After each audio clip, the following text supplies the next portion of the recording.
Okay, so in this video today, we want to talk about mental health because that's another thing that in our community nobody really talks about and nobody wants to deal with it. You just go on with your life. You don't talk to anybody. You don't see a therapist, psychologists, or psychiatrists, and I don't even know the difference between what those people are or what they do. Um, but either way it goes, a lot of people don't in our community don't talk about our problems and our feelings to anybody, not even our friends. We just keep it all locked up. So I mean, I have a lot of issues myself with mental health, um, and so does my wife. So I'll let her tell you a little bit about what she's gone through as far as her issues that she has. I think for me, I've at the time I didn't know I was going through it, but I've always suffered from really bad anxiety and probably panic attacks since I was a little kid.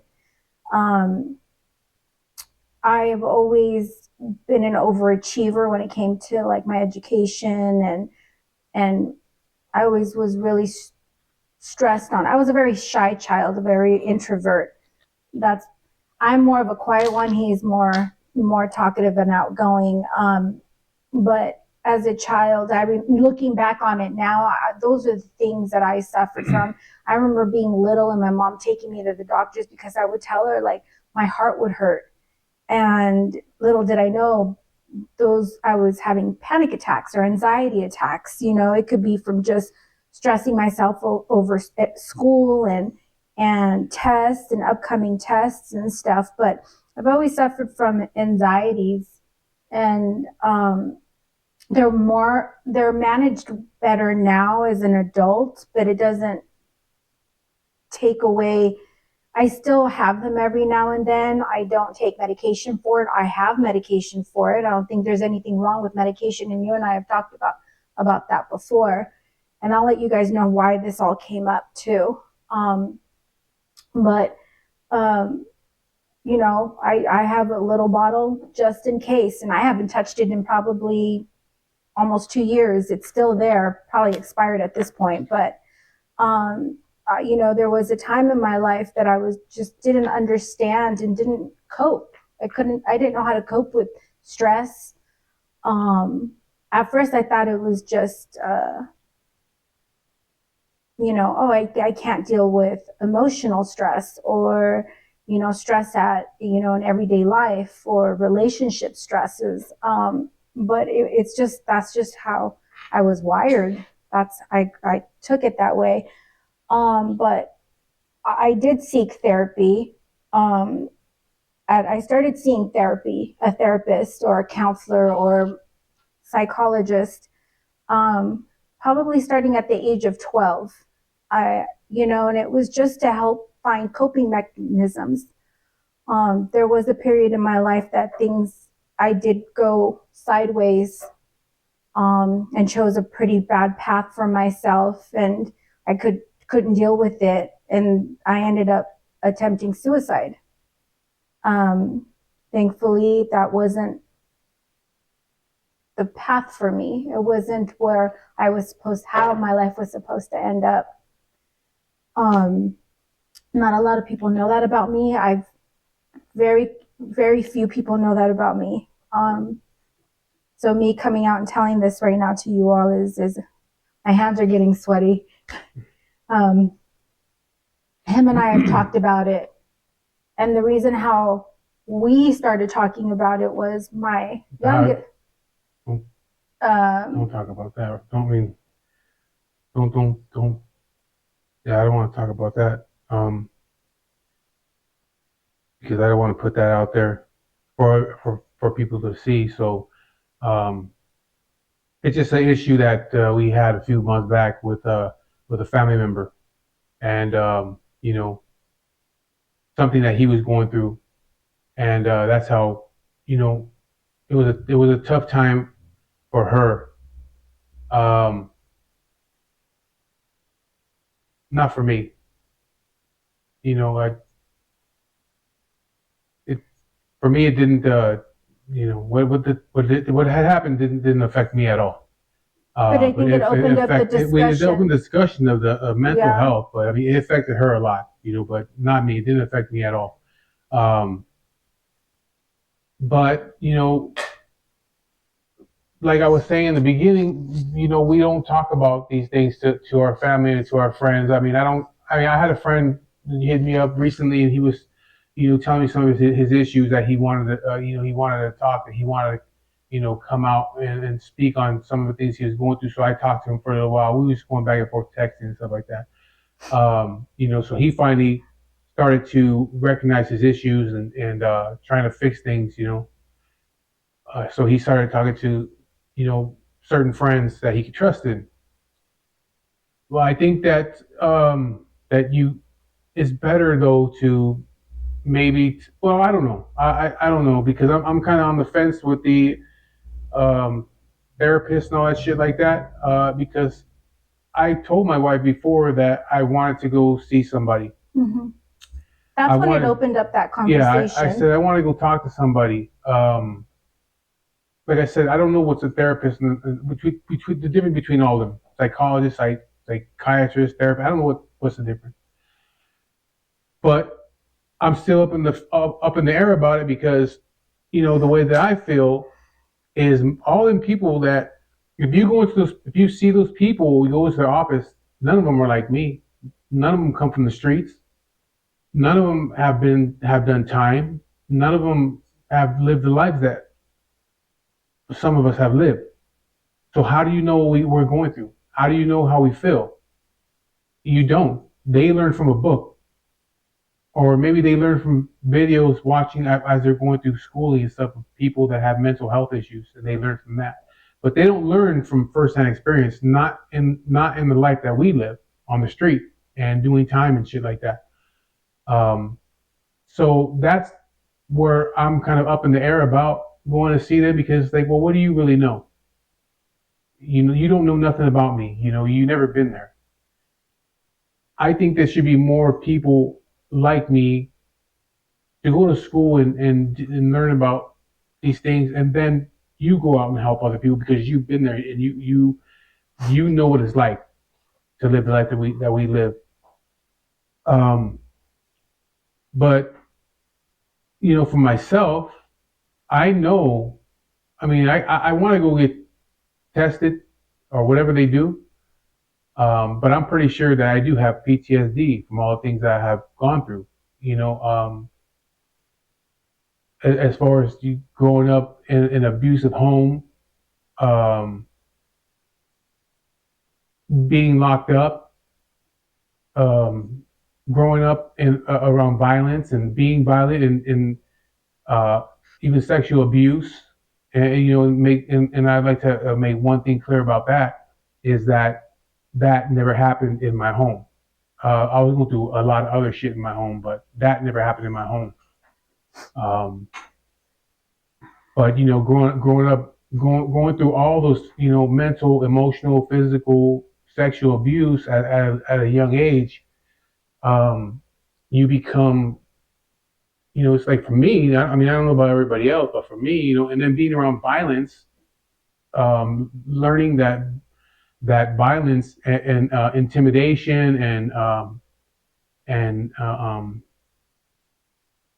putting fear into people, that's how you control them.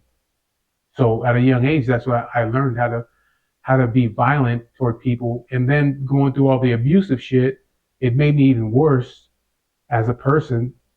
And so it was easy, even at a young age, at like 13 years old, or even younger than that, for me to, um, and for me, the violent part started off, killing animals when I was a kid, and I would do it when nobody was home. Um, it made me feel like powerful over something weaker than me. I guess it was because that's how I was treated. Somebody had the power over me, so I went out and found ways to have power over something else that was weaker than me. So, my mother and father and my brother, they didn't know that I would do shit like that, but I did. I would kill animals and dump them in the dumpsters in the alley behind the house. Then 13 years old, running the streets, it became easy for me to be violent toward other kids like myself, 13, 14, 15 year olds, even adults. It was easy to hurt other people. Didn't care. And and so even now, I know how to maintain myself. But sometimes I do kind of lose my shit, and I want to be violent again toward other people. And he'll tell me we'll be in certain situations or different or certain scenarios that maybe one of us it wouldn't trigger us that way, but for him it triggers him that way. But I think that's where the growth comes in. You've learned to manage that. Well, it's like, okay, so say for instance we're on the freeway and somebody cuts me off, or on the street, it doesn't matter. Or even yesterday, we're at Home Depot and we're walking through the aisle, and some guy with a fucking cart just walks right between everybody. It didn't say excuse me, just comes right through. And I said loud enough for her to hear me. I was like, yeah, fuck everybody else. And then she's like, don't say that. And I'm like, fuck that guy. Fuck that guy. And I tell her, don't tell me what to say. Yeah. Fuck that guy.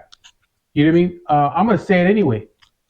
You know what I mean? But okay, a lot of the times when somebody does something like that to me, like cuts me off or does something like that, I'll be quiet for a little while, because in my mind, I'm and this is the way that I keep myself from actually doing things to people.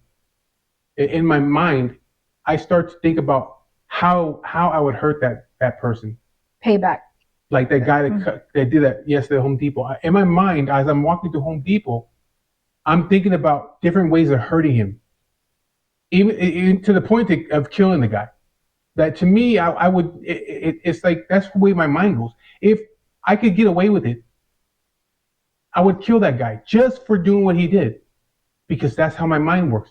But I don't react that way. I think about it, and I just sit there, and it makes me. It's I know it's fucked up, but it makes me feel good inside, because I know what I could do to him, and I know that I could torch this guy, and I know that he would cry and beg me. And that's one thing that I learned as a kid. Is it would anger me even more when people would cry and beg me not to do things to them. And I didn't feel sorry for them, because I was so angry. But back then I would react in a violent way. Now I don't, because, well, the real reason, I don't want to go to prison. That's the only reason why I don't react that way. But that's the way that my mind works. And so in order to make myself feel better, I got to sit there and be quiet. And even like I said, if I'm driving and somebody cuts me out and it pisses me off, I start to think, man, if I could, I would fucking hurt you. I would hurt you. I would kill you, but I'm going to hurt you for a while. And in my mind, I would start to think of different ways of hurting that person. Just different ways that I could torture that person just for something so simple. And sometimes I think to myself, like, man, you got to figure this shit out, because one day you're going to snap on somebody. You're going to fucking snap on somebody. And and it has happened to me before. It happened to me a few years back when I was on my way home from work, and I didn't know what was going on. I got caught out of the light, and I have tinted windows on my car. I have the music loud. I have the windows up. I'm just sitting in my car going home, and I can see somebody on my right side. I can see something, movement. So I look over, and there's a guy there in his car, and he's like a gangster type dude, and he's in his car, and I can see that he's pissed off, but I can see him mouth the words like "fuck you." So I rolled down my window, and when I rolled down my window, now he sees who I am, and I know he thought like, oh shit, this isn't like some like punk ass white dude, or just an average everyday a citizen Joe. And I told him, what'd you say? And he's like, hey man, you fucking cut me out back there. And I said, I don't even know what you're talking about. He's like, well, fuck you, man. You cut me up. I said, fuck me? Okay. Now, see, he got me to that point just by saying fuck you. You know, he's like, I'm like, okay, fuck me. All right. I said, you want to keep talking shit? I'm going to get out of my car. I'm going to drag you out of your car. I'm going to beat the fuck out of you in the middle of the street. And he says, why don't we go somewhere where nobody can see us, nobody can stop us? I said, in my mind, like, you said the wrong fucking thing now. I said, okay, go, and I'll follow you. And he's like, oh no, you're not even worth it. You're not worth it. I said, no. You already fucking said it. You ain't got no other choice but to go. If you don't, I'm gonna follow you home. But we're gonna deal with this now because you said it. And the light changed. He started going straight. I got right behind him. And needless to say, he went behind a building and he's trying to work his way out of it. He's trying to talk his way out of it now. Once he seen me get out of the car too. I mean, I'm 6'5". This dude's probably like 5'8". You know, he didn't have a fucking chance. And I had him on the floor, and I'm telling him, I'm gonna fucking kill you. Was it worth you talking all that shit? Now you're gonna fucking die behind this building by this dumpster. I'm gonna fucking kill you. And he's begging me like, nah, homie, I'm good, man. I'm done.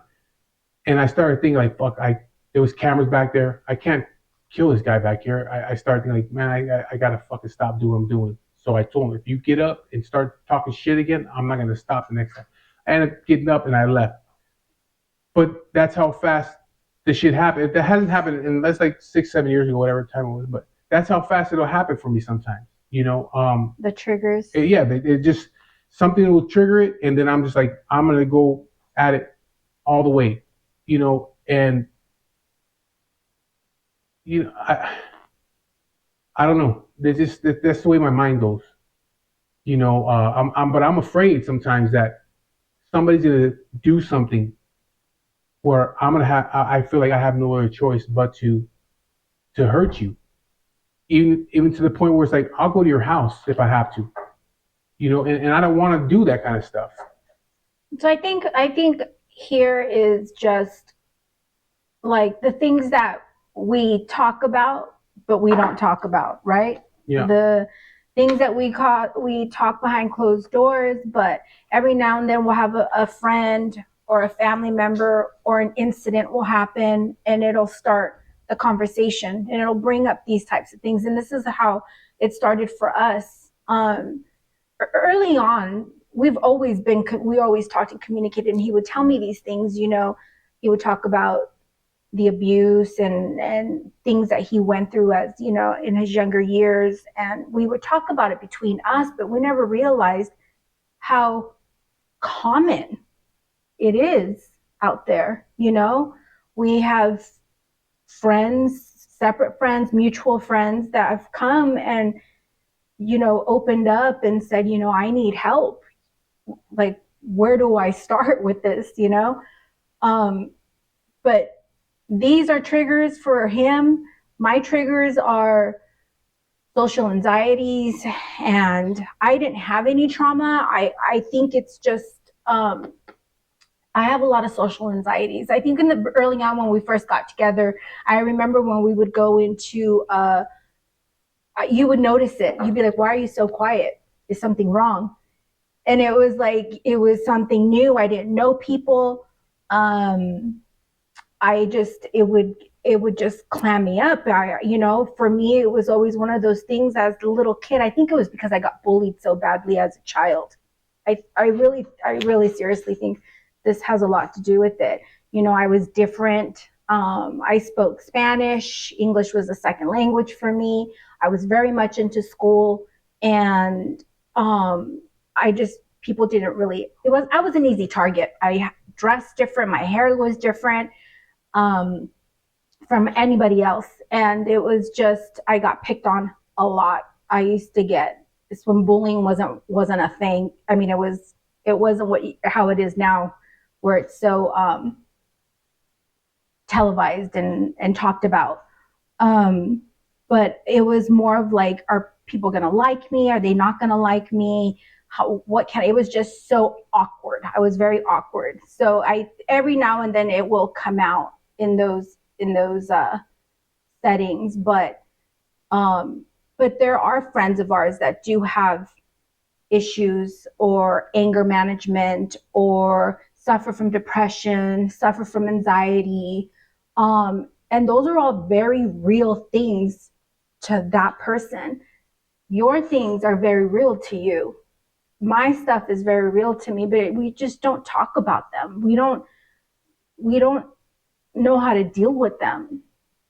Yeah, because what she was saying, how she is in social environments.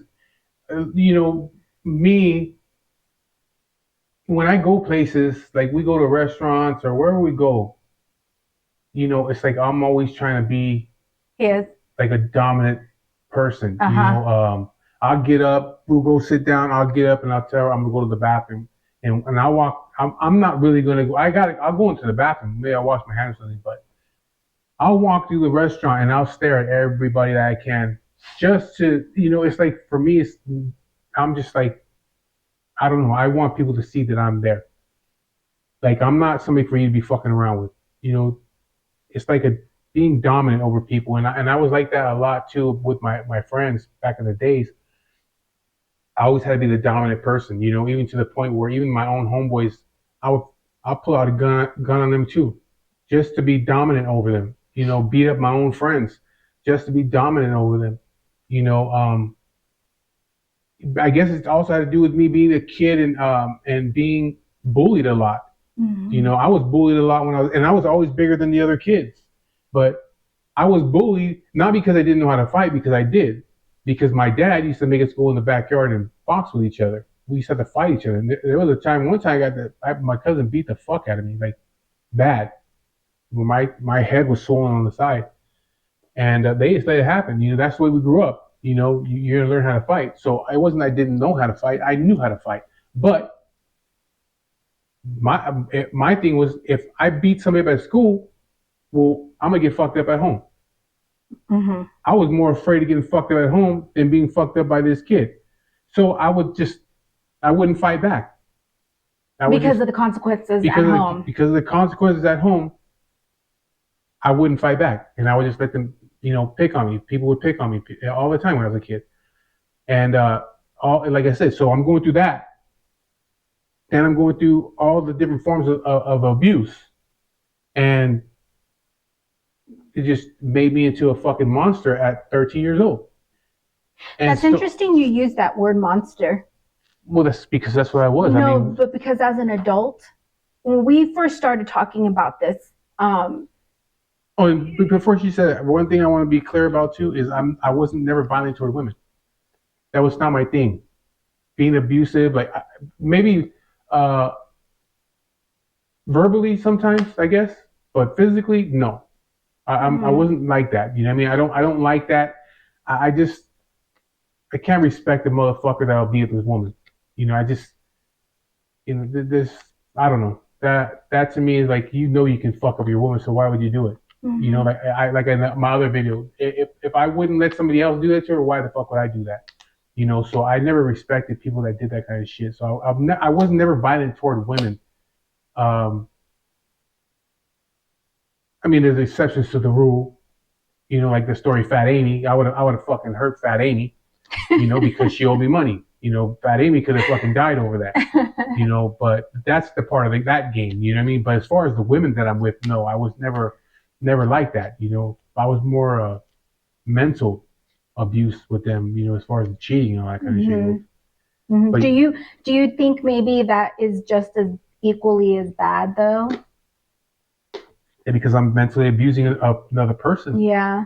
For my own gain. Yeah. Again, I'm dominant over them. So it's like, what are you gonna do? What are you gonna do? You're not gonna do nothing. You're still here. So. I think for us today, talking about this topic is bringing awareness. Like, these are my thoughts. These are his thoughts. Just kind of a bringing of awareness that if there's people out there suffering and going through these things and you just don't have anybody to talk to about it, contact us. You know, we're here. I check up on my friends. I have friends that have reached out, and I check up on them. You know, check up on those people. Confide in that one person. If you don't want to seek therapy, if you don't want to be put on medication, it's okay. It's when you're ready to do it. But just talking about it, you know. Yeah, we do. Me and her have a different look on that medication shit. Somebody in her family takes medication or whatever it is that he's going through.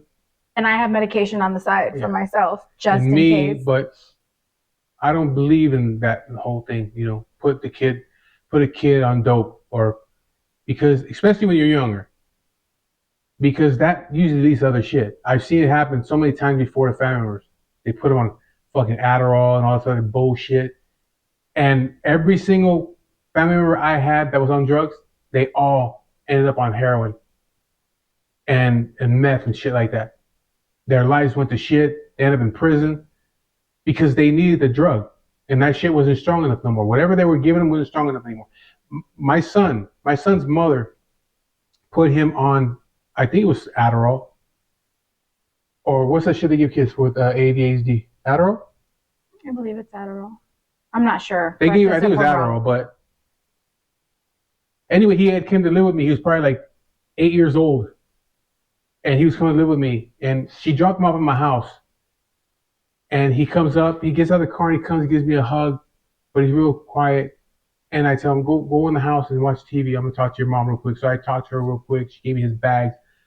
She left. I went in the house, and my son's sitting there on the floor looking at the TV, but the TV's not on, and he's not talking. He's just staring at the TV.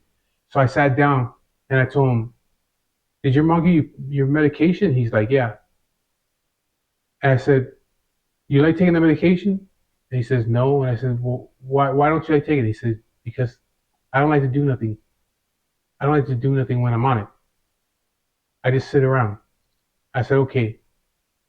From now on, you don't have to take medication no more. I'm not gonna make you take it. You don't have to take that shit no more."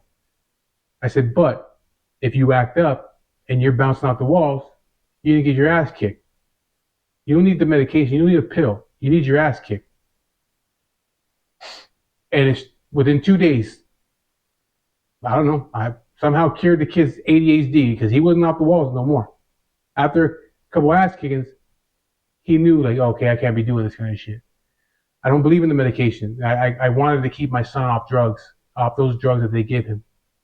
What other people do, that's on them. What I think you have to do what's best for you and your family. Honestly, you have to do what's best for you and your family. We do have different views on that, but I think ultimately what it comes down to is if you guys, we need to start the conversation.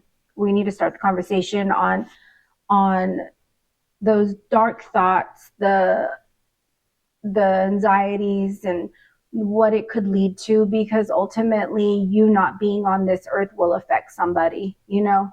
Yeah, because I don't know what all that feels like. Anxiety, I don't know what that is. I mean, I know what it is, but I don't know what it is because I never suffered from anxiety. Depression, I've never suffered from depression. I mean, me personally, I think my mind is too strong to suffer from those things. To sit there and be like, oh, woe is me, and you know, the world hates me and all that shit. Because me personally, I don't give a shit if the world likes me or not. You know, I'm gonna continue doing what I do. You know, other people, I just think that's, in my opinion, I think it's a weak-minded person that feels that way. And I mean, maybe I'm wrong, but that's just the way that I feel about it, because I don't feel that way, and I've been through way more shit than some of these people ever been in their lives. Yet they're but on the flip side, we can also say, because you don't know how it feels and you don't suffer from those types of things, we can also say, I could never imagine killing an animal. I could never imagine pulling out a gun or beating up on my own friends. It just takes different shapes and different forms. And I truly believe that. If it's depression, if it's anxieties, if it's, call it whatever you want, ultimately it is a mental health issue.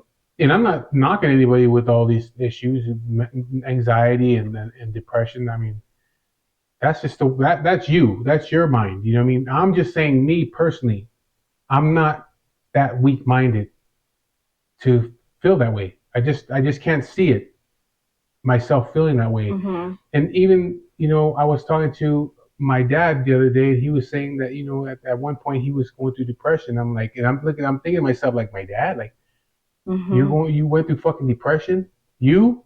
Right.